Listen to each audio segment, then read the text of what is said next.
¿Cómo están? En su reunión mensual de política monetaria, el Banco Central decidió mantener la tasa de interés por un 10º mes consecutivo en un 5%. Por supuesto que analizaremos esta decisión, pero también cuáles son las señales que desde el ente rector se dan para lo que será los próximos meses, ya pensando en el año 2013. Para esto, qué mejor que conversar en esta entrevista con el economista jefe de Banchile Inversiones, Rodrigo Aravena. Rodrigo, muchas gracias por estar aquí nuevamente en TFTV. A ustedes, gracias por la invitación. Bueno, vamos primero y brevemente con la decisión. No nos produce mucha sorpresa que se mantenga la tasa de interés en 5%. ¿Tu apreciación con respecto a este punto? A ver, la mantención de la tasa coincido plenamente en que no es una sorpresa. Sin embargo, cuando nosotros comenzamos a mirar el comunicado, vemos que de verdad hay un cambio en el sesgo de conducción de la política monetaria. Vamos con eso. ¿Qué es lo que pasa? Mira, hay varias cosas a considerar. Primero, el Banco Central mantuvo la tasa, pero la discusión que nosotros teníamos, por lo menos en la primera parte del año, era principalmente si era necesario bajar o no la tasa de interés. De hecho, si miramos, por ejemplo, los precios de los activos financieros, si miramos los futuros de tasa, si miramos los swaps de TPM ese minuto, priceaba una tasa de interés que podía llegar incluso a cerca de un 4% ya a fines de año. Ese escenario claramente cambió. ¿Qué ha pasado entre medio? En primer lugar, una desaceleración que nunca llegó, ¿ya? Así es. Y es más, era esperable que la economía chilena se desacelerara, principalmente por los efectos rezagados de las alzas de tasa de interés que culminaron a mediados del año pasado. De hecho, en junio del año 2011 fue el último incremento de la tasa de interés. Por lo tanto, lo que era atribuible en términos de desaceleración a los aumentos de tasa de interés, eso hoy día ya no es un argumento válido, ya pasó el tiempo, ¿ya? Los efectos de la tasa de interés a la actividad local tiene un rezago que es aproximadamente 4 o 5 trimestres, por lo tanto, si vamos a ver una desaceleración de la actividad, ya no es atribuible a la alza de tasas que tuvimos el año pasado. Segundo lugar, hemos tenido una aceleración en el margen de la demanda. Vimos el tercer trimestre cómo la demanda interna creció un 8%. Hemos visto persistentemente de qué manera la economía chilena ha estado creciendo sobre la tendencia. Hemos visto cómo se ha ampliado el déficit de cuenta corriente y hemos visto también que hemos abordado también durante gran parte del año. Absolutamente, o sea, de verdad es un punto sumamente relevante. Vemos cómo todavía en materia fiscal existe un déficit en términos estructurales, aunque sea un superávit efectivo probablemente a fin de este año, más bien cerca de un balance, pero vamos a tener un déficit en términos estructurales y también, por supuesto, está muy presente el dinamismo que ha tenido el mercado inmobiliario, que en gran medida ha justificado el aumento de la tasa de inversión y por ende el déficit de cuenta corriente. Entonces, cuando empezamos a juntar todos esos elementos, la verdad es que la pregunta cambia en política monetaria. La pregunta cambia, ¿qué tan cerca estamos de tener riesgos reales sobre calentamiento? ¿Qué tan cerca estamos de volver a preocuparnos de la inflación? ¿Qué tan cerca estamos de tener que subir la tasa de interés?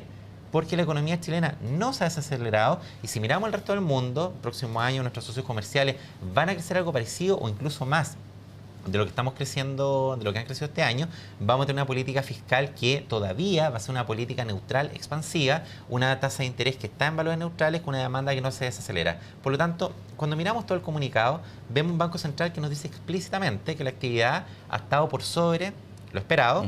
No nos olvidemos que esta reunión se hizo ya con un nuevo IPOM, un nuevo escenario, así que no nos deberá sorprender que el IPOM del próximo martes, el Banco Central, tenga un tono mucho más restrictivo, que haga una proyección, una corrección, un sesgo al alza al menos, en materia de crecimiento económico. Entonces, cuando vemos eso, cuando vemos la preocupación por el tipo de cambio, por el tipo de cambio real, la verdad es que claramente nos está anticipando que si llegáramos a tener un desenlace favorable de fiscal cliff en Estados Unidos, si no se llegara a intensificar la crisis en Europa, los riesgos el próximo año van a estar más del lado de sobrecalentamiento que de la apertura de brecha y por ende se va a poner sobre la mesa de qué manera se puede conseguir algún tipo de freno a este dinamismo de la demanda interna. En ese caso, para entenderlo, los riesgos serían más bien internos. No estaríamos considerando los riesgos externos que por lo menos el primer semestre fueron gran parte del análisis del Banco Central. En este Mira, caso. qué buena pregunta. Hemos vivido todo el año con una dicotomía entre riesgos internos y riesgos externos. La pregunta es, ¿cuáles de esos riesgos se van a materializar? ¿O cómo están cambiando las probabilidades de ocurrencia de cada uno de esos riesgos? Lo que hemos visto es que la probabilidad de ocurrencia de escenarios extremos negativos en el resto del mundo han ido disminuyendo. Y por otra parte, los riesgos sobre calentamiento local han ido aumentando. Y en ese contexto, la pregunta y los sesgos de política monetaria van cambiando. Hoy, nos parece que es más probable, si vamos a tener un movimiento de la tasa de interés próximo año, con este escenario y se mantienen todas las cosas tal cual, es más probable ver un alza antes que un recorte de tasa de interés.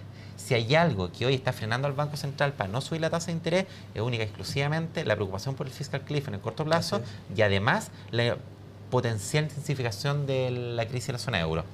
Y si limpiamos por esos elementos, el Banco Central estaría subiendo la tasa de interés.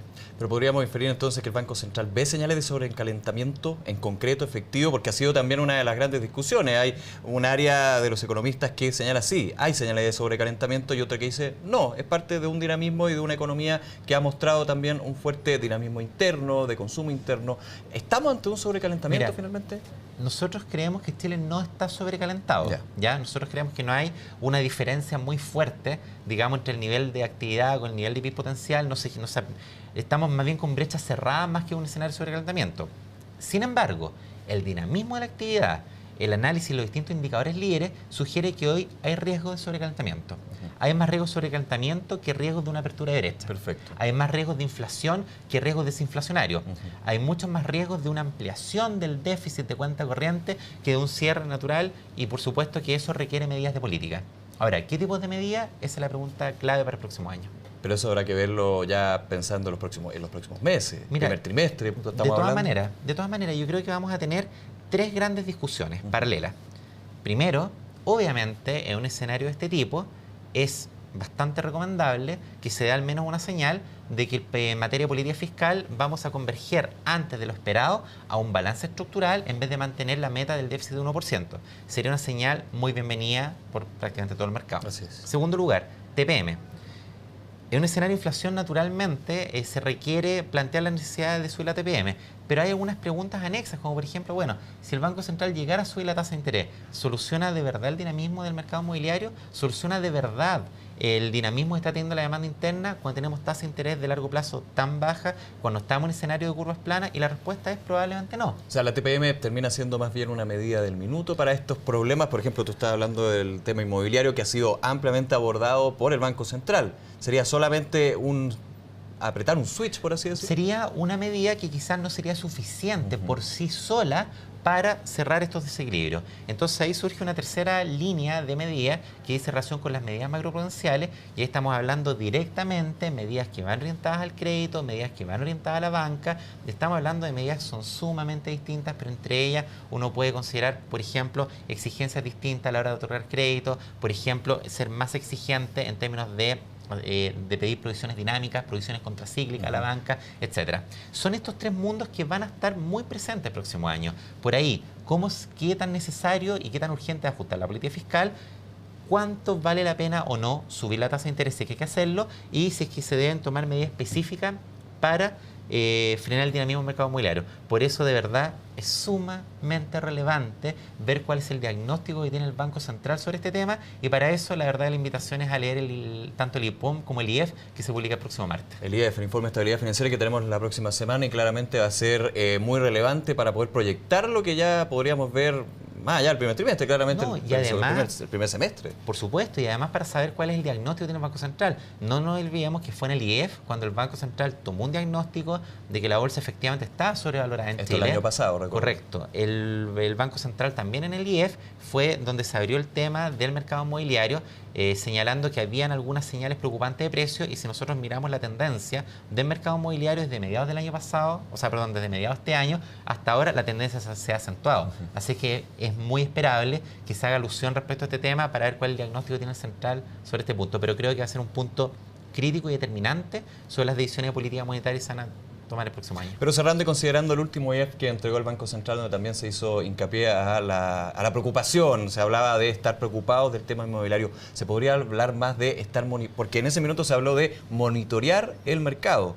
¿Podríamos ver ya una interpretación, una señal del Banco Central aún más, ¿cómo decirlo? ¿Concluyente con respecto a esto? Mira, no sé si concluyente respecto al mercado inmobiliario, pero sí respecto de lo que está pasando en la economía, como un todo, que yo creo que debería ser más concluyente respecto a que tenemos más riesgo de sobrecalentamiento En eso definitivamente. Hemos tenido mayores aumentos de precios de vivienda, hemos tenido más actividad inmobiliaria, pero paralelamente también hemos tenido una mayor demanda interna y paralelamente también se ha ampliado el déficit de cuenta corriente. Y todo eso justifica de todas maneras ser más concluyente y creo que es necesario dar la señal también de que hay una mayor preocupación por la inflación, hay una mayor preocupación por la señal de sobrecalentamiento y eso claramente te sesga la conducción esperada de la política monetaria. Y eso por sí solo ya tiene implicancia en las tasas de interés, ya tiene implicancia en la curva completa de mercado, ya tiene implicancia en el tipo de cambio y creo que eso sería muy bienvenido el día de hoy. Perfecto, lo estaremos esperando entonces, Rodrigo. Muchas gracias por este análisis, como siempre. Muchas gracias. Y a ustedes ya lo dejamos invitados, por supuesto, a una nueva entrevista aquí en DFTV.